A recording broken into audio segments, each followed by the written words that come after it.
Une étude pour prévenir et réduire les maladies dues au cholestérol a été présentée à l'université Nangui Aprogua d'Abidjan. Une initiative du PASRES, le programme d'appui stratégique à la recherche scientifique en Côte d'Ivoire.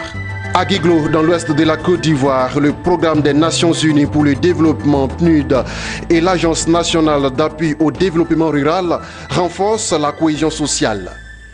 Vous regardez le journal de Business 24 Africa. Bonsoir à tous et à toutes. Il s'est tenu à l'université Nangui Aprogua d'Abidjan une conférence sur la valorisation des plantes riches en phytostérol et fibres alimentaires. Cette présentation fait suite à une étude scientifique pour trouver les végétaux et les aliments capables de prévenir et réduire les maladies dues à l'excès de cholestérol. Une initiative du PASRES, le programme d'appui stratégique à la recherche scientifique en Côte d'Ivoire. Lawani Babatunde et Marie Seri.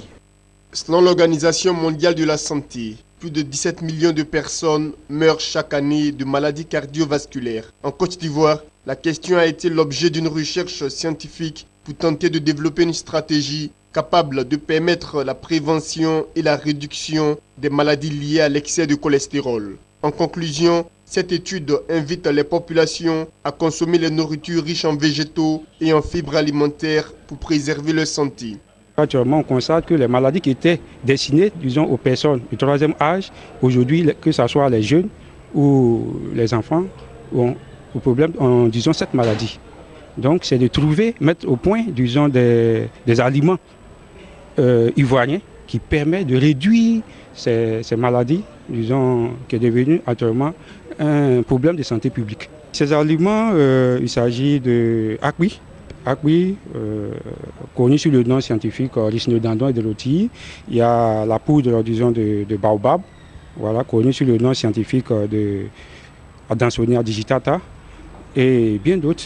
Les travaux de cette étude ont été financés par le PASRES, le programme d'appui stratégique à la recherche scientifique en Côte d'Ivoire. Elle entend ainsi favoriser une meilleure interaction entre les chercheurs et les entreprises du secteur privé intéressés par les résultats de recherche. Cela dans le but de faciliter le transfert de technologies pour l'exploitation économique. Alors, ce qui fait que pour nous, ce qui manque cruellement actuellement à la Côte d'Ivoire, c'est un écosystème. Un écosystème qui puisse favoriser l'instauration des liens très forts entre le secteur productif et la recherche scientifique. Alors, le PASRES souhaite contribuer à la mise en place de cet écosystème avec le pouvoir public et le secteur privé. À cette conférence, la thématique de la valorisation des résultats de recherche a également été abordée. Un autre défi pour les pays en voie de développement, notamment la Côte d'Ivoire. Il y a beaucoup de résultats de recherche. Les inventeurs, nous avons 250 brevets d'invention qui attendent d'être valorisés. Je viens d'apprendre qu'il y a près de 200 travaux de recherche qui ont été financés, qui ont des résultats et qui attendent aussi d'être valorisés. Il est temps que l'État de Côte d'Ivoire se penche sérieusement sur le cas de la valorisation des inventions, des résultats de recherche et de toutes les créations qui sont là en train d'attendre actuellement. C'est un grand boulevard qui est ouvert à la Côte d'Ivoire pour devenir rapidement un pays moderne, un pays industrialisé.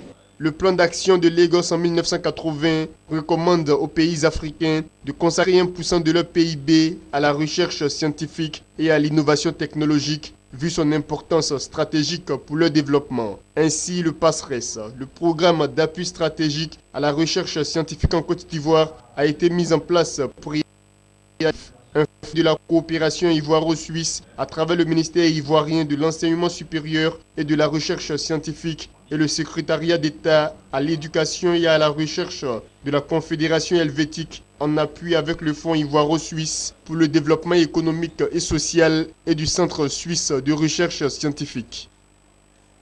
En vue de consolider la paix dans l'ouest de la Côte d'Ivoire, le programme des Nations Unies pour le développement PNUD a initié de nombreux projets en faveur des populations des régions du Guemon, du Cavali et du Tonkui.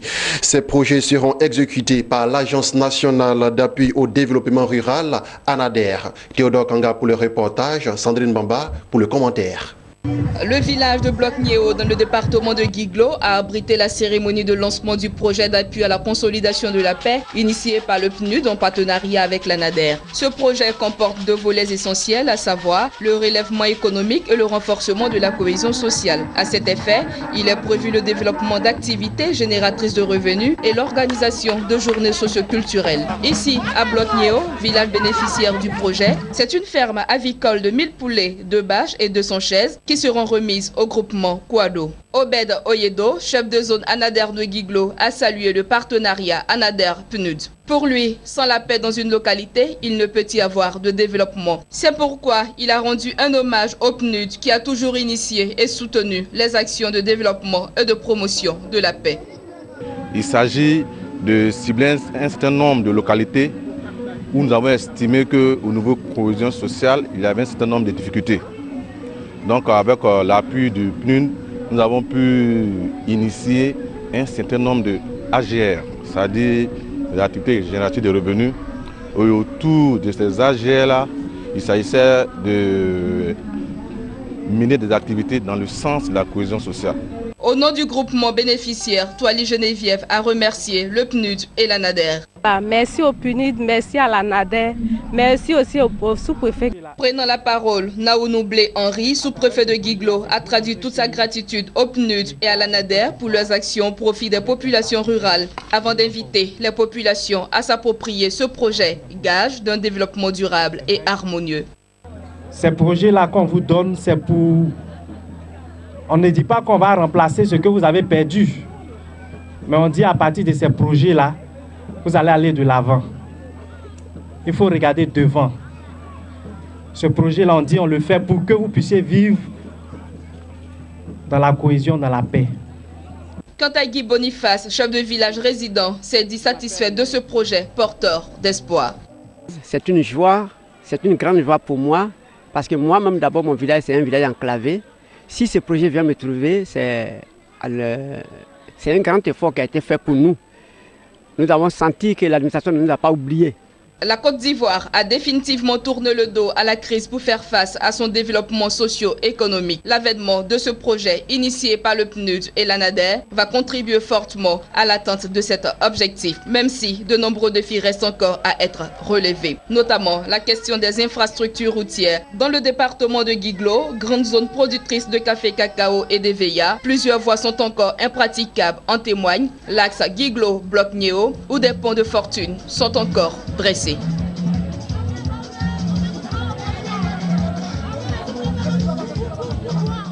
Pendant que le PNUD renforce la cohésion sociale dans l'ouest de la Côte d'Ivoire, l'ONU prévoit mobiliser 1,3 milliard de dollars. Cette levée de fonds est destinée à financer la deuxième phase du plan 4 des Nations Unies pour l'aide au développement élaboré au profit de la Tanzanie. Selon Alvaro Rodriguez, coordonnateur résident des Nations Unies en Tanzanie, cela permettra de renforcer le système sanitaire, d'améliorer la gouvernance démocratique et de promouvoir l'égalité entre les sexes.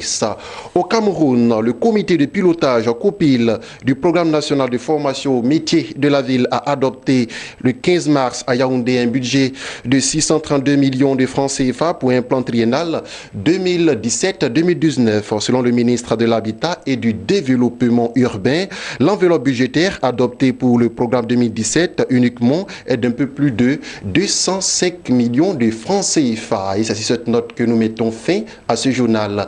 Merci de nous avoir suivis et continuez de vous informer sur Business 24 Africa. Retrouvez Sandrine Bamba lundi 21h pour un nouveau journal. Restez sur Business 24 Africa.